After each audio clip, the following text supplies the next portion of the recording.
Նախ այսօր քննարկվում է նաև Արմենի գործով կալանքի հարցը, այսինքն խափանման միջոցի հարցը։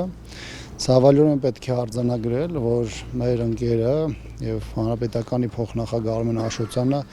15 ամիս եղել է կալանավայրում, դրանից հետո արդեն 6 ամիս է գտնվում է տնային կալանքի ռեժիմում։ Իհարկե դա որոշակիորեն տարբերում է բնականաբար կալանավայրում գտնվելու հանգամանքից, սակայն հատկապես քաղաքական իրավունքների եւ ազատությունների դեռ չեմ խոսում տեղաշարժի առումով բնականաբար բավականին խիստ սահմանափակումներ կան, որովհետեւ սպասելիք հայկական ճակերտավոր արդարադատությունից բնականաբար չպետք է ակնկալել, այստեղ չկան իրավական պրոցեսներ, ամբողջությամբ քաղաքական նպատակահարմարության եւ քաղաքական իրողությունների տիրույթում է եւ այս իրադարձություններին ես նայում եմ բացառապես այդ համատեքստում։